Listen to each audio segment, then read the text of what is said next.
WhatsApp ভাতাবিন্দুগণ, তো আমি ইয়াসিন আলিফ একটি নতুন ভিডিও নিয়ে আসলাম। তো আজকের টপিক হচ্ছে the real life story of Tom and Jerry. অর্থাৎ আজকের এই ভিডিওটিতে আমরা টম এন্ড জেরি কার্টুনের রিয়েল লাইফ স্টোরিটি বা গল্পটি জানব। মূলত টম এন্ড জেরি কার্টুন যে তৈরি করেছে উইলিয়াম হানা, তার কাছে একটি ইন্টারভিউতে জিজ্ঞাসা করা হয় যে সে কীভাবে এই কার্টুনের আইডিয়া পেলেন এবং তৈরি করলেন টম এন্ড জেরি কার্টুন। তখন তিনি উত্তরে বলেন যে আমি একটি রিয়াল ঘটনার উপরে কেন্দ্র করে টম এন্ড জেরি কার্টুন তৈরি করি। এবং বন্ধুরা, আজকে আমরা সেই ঘটনাটি সম্পর্কে জানব। কিন্তু বন্ধুরা, তার আগে কিছু কথা এবং একটি রিকোয়েস্ট রয়েছে, সেটা বলে নিই। বন্ধুরা, টম এন্ড জেরি কার্টুনটি আমার জীবনের প্রথম কার্টুন। বর্তমান জেনারেশনের অনেক ছেলেমেয়েরা এই টম এন্ড জেরি কার্টুনের মহত্ব বা মজা বুঝবে না।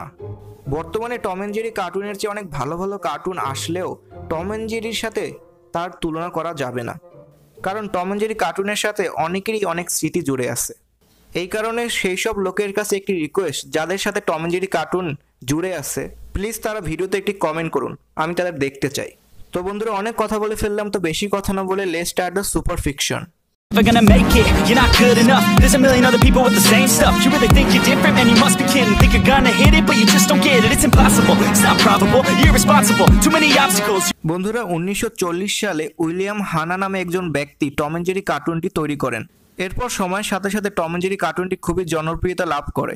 তার একটি ইন্টারভিউতে তিনি বলেন যে তিনি একটি রিয়েল ঘটনার উপরে ইন্সপায়ার বা কেন্দ্র করে টম এন্ড জেরি কার্টুনটি তৈরি করেন।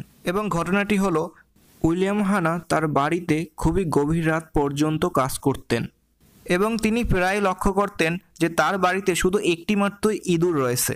ইঁদুরটি খুবই তাকে জ্বালাতন করত এবং ইঁদুরটির গায়ের রং ছিল গাঢ় বাদামি। এবং লেখকের বাড়িতে আরও দুজন লোক ছিল।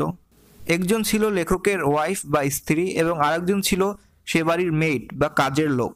এবং লেখক আরও বলেন যে তিনি এবং তার ওয়াইফ প্রায় দেশের বাইরে থাকতেন এবং ঘরে থাকতো শুধু সেই কাজের মহিলাটি। সেই কাজের মহিলাটি একদিন ইঁদুরের অত্যাচার থেকে বাঁচার জন্য ঘরে একটি বিড়াল নিয়ে আসে। বিড়ালটি দেখতে একটু অদ্ভুত ছিল। বিড়ালের রং ছিল গাঢ় নীল, মুখের দিকটি ছিল খুবই সাদা এবং বিড়ালটির নাম রাখা হয় থমাস। এরকমভাবে অনেক দিন চলে যায়।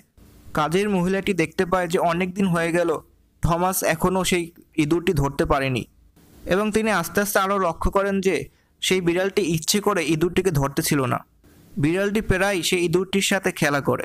বিড়ালটি মাঝে মাঝে সেই ইঁদুরটিকে ধরতে পারলেও সেই ইঁদুরটিকে মারে না, তার সাথে খেলা করে এবং পরে ছেড়ে দেয়। এবং ইঁদুর এবং এই বিড়ালের খেলাধুলায় ঘরে অনেক ভাঙচুর হয়। তবুও কাজের মহিলাটি টমের এসব খেলা দেখে খুব মজা পেতেন এবং পরে তিনি ইঁদুরটির একটি নাম দেন। ইঁদুরটির নাম নেন জেরেমি।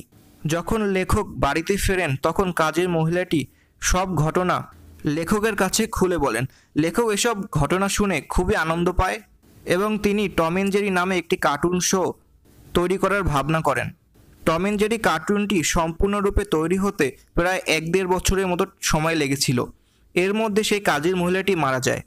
এরপর লেখক সেই ইন্টারভিউতে আরও বলেন যে তার কাজের মহিলার মৃত্যুর কারণেই টম এন্ড জেরি কার্টুনে আমরা যে মহিলাটিকে দেখতে পাই তার চেহারা কখনো দেখানো হয়নি। আপনারা সবাই হয়তো একটি জিনিস লক্ষ্য করেছেন যে টম এন্ড জেরি কার্টুনে একটি মহিলাকে দেখানো হয় কিন্তু তার চেহারা আমরা কখনোই দেখতে পাইনি, আর এটাই হচ্ছে সেই কারণ। বন্ধুরা, তোমরা যদি কোনো সময় সেই মহিলাটির চেহারা দেখতে পাও তাহলে প্লিজ একটু কমেন্ট করে আমাকে জানাও, কারণ আমি তাকে দেখতে চাই। বন্ধুরা, এটাই হচ্ছে সেই টম এন্ড জেরি কার্টুনের বিখ্যাত রিয়েল লাইফ স্টোরির গল্প। বন্ধুরা, এই গল্পটি আমি একটি আমেরিকার নিউজ পেপার থেকে পেয়েছি। গল্পটা শুনে আমার খুবই ভালোই লেগেছে যে কার্টুনকে আমরা দেখতে পাই সেটি রিয়েল লাইফ থেকে ইন্সপায়ার হয়ে তৈরি করা। কিন্তু এটা শুনে আরও খারাপ লাগে যে এই গল্পের সাথে কিছু দুঃখজনক ঘটনাও মিশে আছে, যেরকম সেই মহিলার মৃত্যু। যদি সেই মহিলাটি টম এন্ড জেরির গল্পগুলো লেখককে না বলতেন, হয়তো আজকে আমরা এরকম কার্টুন দেখতে পেতাম না। আশা করি সেই মহিলাটি যেন শান্তিতে থাকে। বন্ধুরা, আমাদের সুপার ফিকশন কমিউনিটিতে প্রায় 2 লক্ষ মেম্বার যুক্ত হতে চলেছে। আমি কত খুশি তা বলে বোঝাতে পারবো না, আর তার সময়ও নেই, কারণ আমার পরীক্ষা চলছে। এ কারণে আমি খুবই বিজি। বন্ধুরা, প্লিজ আমার জন্য একটু দোয়া করো যাতে আমি পরীক্ষায় খুব ভালো করতে পারি। পরীক্ষার পর ফুল স্পিডে নতুন নতুন ভিডিও আসা শুরু করবে এবং আপনাদের সকল রিকোয়েস্ট রাখা হবে। এ কারণে প্লিজ বন্ধুরা, ভিডিওটিতে লাইক করুন, কমেন্ট করুন, কারণ আপনাদের লাইক এবং কমেন্ট আমাকে ইন্সপায়ার করে নতুন ভিডিও বানানোর জন্য। তো বন্ধুরা, thank you for watching this video. Good bye. আমার নতুন ভিডিও দেখার জন্য উপরে ভিডিওতে ক্লিক করুন এবং আমার আগের ভিডিওটি দেখার জন্য পাশের ভিডিওর উপরে ক্লিক করুন।